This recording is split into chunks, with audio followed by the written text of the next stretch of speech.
बालाघाट मध्य प्रदेश का वो जिला है जहां माइंस है, मिनरल्स है और रिच फॉरेस्ट भी है। नाम गुम जाएगा, सूरत हाल बदल जाएगा। खामोशी का मंजर है, देखते हैं क्या बालाघाट से रेंजर कॉलेज भी चला जाएगा। कॉलेज उठ के चला जाएगा तो फिर यहाँ से रेंजर कॉलेज क्यों जाना चाहिए? तो बालाघाट से ये रेंजर कॉलेज विस्थापित किया जा रहा है। ये बात हम इसलिए कह रहे हैं, बीते एक माह से लगातार रेंजर कॉलेज के स्थानांतरित होने की चर्चा सर्वविदित है, सर्वव्यापी है। रेंजर कॉलेज के इस कैंपस में यूकेलिप्टस के ऊंचे पेड़ है, आसपास मिसलेनियस फॉरेस्ट है और प्रशिक्षु रेंजरों के लिए छात्रावास भी है। लेकिन अचानक से ये खबर मिली है कि अब ये पहचान बालाघाट से गुम होने जा रही है। इसी को लेकर हमने सीसीएफ और प्राचार्य एपीएस सेंगर से चर्चा की। उन्होंने आधिकारिक तौर पर इसकी पुष्टि तो नहीं की, लेकिन बालाघाट को रिमोट एरिया में होने की बात कहते हुए उन्होंने रेल और हवाई कनेक्टिविटी से भी दूर होने का दावा कर दिया। इससे यह तो जाहिर हो गया कि रेंजर कॉलेज आज नहीं तो कल यहाँ से ओझल जरूर हो सकता है।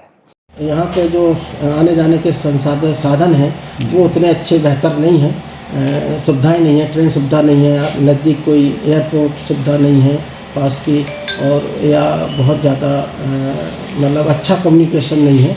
तो उस कारण से लोग बाहर से भी आने में थोड़ी दिक्कतें आती हैं इसको लेकर। और जहाँ तक रेंजर्स कॉलेज में पदस्थापना को लेकर है तो वो उसमें भी क्योंकि इंटीरियर में थोड़ा रिमोट में होने के कारण यहाँ पर कोई डिप्टेशन पर भी नहीं आना चाहता है, और वैसे भी कोई विलिंगनेस से पोस्टिंग लेकर के आने में थोड़ा दिक्कत तो लोगों को लगती है। सीसीएफ सेंगर के इस बयान से भले ही आम जनमानस को कोई फर्क नहीं पड़ा हो, लेकिन क्रांजपा के नेता कंकर मुजारे और कांग्रेस नेता अनूप सिंह बैस ने उनके इस बयान पर कड़ी प्रतिक्रिया जाहिर की है। लगता है कि ये जो सीसीएफ जो आ गया ना, ये रिमोट इलाके से यहाँ पे आ गया है ये स्वयं, इसलिए इसको अकल नहीं है, बुद्धि नहीं है, और वो सरकार के राग में हाँ मिला रहा है। ये है जिसको और इनाम मिलते जाएगा उसको। नहीं, बिल्कुल हमारा विरोध है और ताकत से विरोध करेंगे और सड़क पर आएंगे इसके लिए हम। ये बहुत ही हास्यास्पद विषय है कि 125 वर्षों से जो चीज़ यहाँ पर संचालित थी, अचानक रिमोट एरिया और संसाधन विहीन, कनेक्टिविटी नहीं, ये तो हमारे जनप्रतिनिधियों के मुंह पर एक बहुत बड़ा तमाचा है जो विगत 40 वर्षों से यहाँ पर विकास के ढिंढोरे पीट रहे हैं और ऐसी बड़ी बड़ी बातें करते हैं कि हमने बालाघाट का कायाकल्प पलट दिया।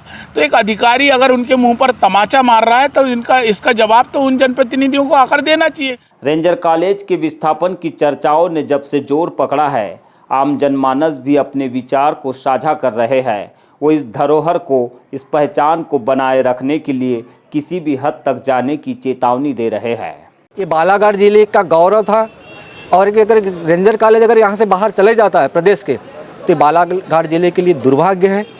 इस बात के लिए हम जितने भी हमारे बालाघाट जिले के जनप्रतिनिधि हैं, चाहे वो किसी भी पार्टी से हो, सबको इसका पुरजोर विरोध करना चाहिए और रेंजर कॉलेज के विस्थापन को रोकना चाहिए।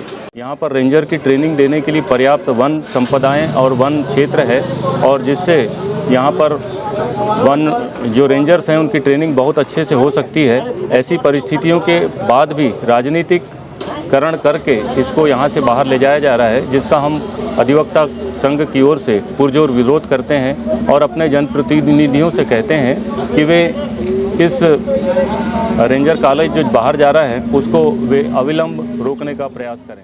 ये हम सब लोगों के लिए बहुत मान सम्मान का मुद्दा है, और पहले भी हम लोग जनहित के मुद्दे में कई बार भूख हड़ताल पे बैठ चुके हैं। अगर ये मुद्दा भी ऐसा ही रहा तो हम फिर भूख हड़ताल पे बैठेंगे। रेंजर कॉलेज में बीते 11 वर्षों में कोई भी रेंजर्स की बैच ट्रेनिंग के लिए नहीं पहुंची है। इसके कारण कुछ और भी हो सकते हैं, लेकिन विस्थापन की चर्चा से इस बात को जोर भी मिलने लगा है कि अब शायद ही कोई रेंजर्स यहाँ पढ़ाई लिखाई या फिर ट्रेनिंग के लिए पहुँचे। बालाघाट की इस ब्रिटिशकालीन धरोहर को लेकर सांसद भारती पारधी का भी बयान चर्चाओं में है, और उन्होंने इशारों ही इशारों में बहुत कुछ कह दिया है। मैंने अपने स्तर तक भरसक प्रयास किया है कि एक पहचान हमारे जिले की रेंजर कॉलेज है, वो यथावत रहे। जब मैं लगातार इस विषय को संज्ञान में लेके मैं लगी रही तो मुझे केंद्रीय नेतृत्व के माध्यम से ये पता लगा, मेरा पीए जो है उसके हमने मिलकर खूब करे, तो ये पता लगा है कि यहाँ का जो ट्रेनिंग सेंटर है वो यथावत रहेगा, लेकिन कॉलेज उठ के चला जाएगा। कॉलेज उठ के की बात तो जबलपुर की जो मुझे भी जानकारी लगी थी, लेकिन 2 दिन पहले ही मेरी किसी बड़े अधिकारी से बात हुई है, तो उनका कहना है कि मैडम मुझे तो लगता है कि वो बालाघाट से जबलपुर भी नहीं जाएगा, ये बाहरी साउथ में कहीं चला जाएगा।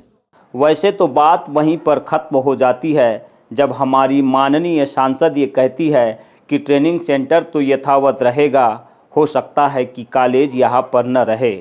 लेकिन हमें बात ख़त्म नहीं करनी है, हमें तो कोशिशों की एक कहानी बनानी है और वो कोशिश ये होनी चाहिए कि अंग्रेज़ों की थाती के तौर पर विद्यमान रेंजर कॉलेज बालाघाट से कहीं और स्थानांतरित न हो पाए, यानी कि ब्रिटिशकालीन ये पहचान बालाघाट में ही बनी रहे। रेंजर कॉलेज को लेकर अब लड़ाई भी शुरू हो चुकी है और लड़ाई आम जनमानस के साथ ही विपक्षी दल के नेता भी लड़ने लगे हैं।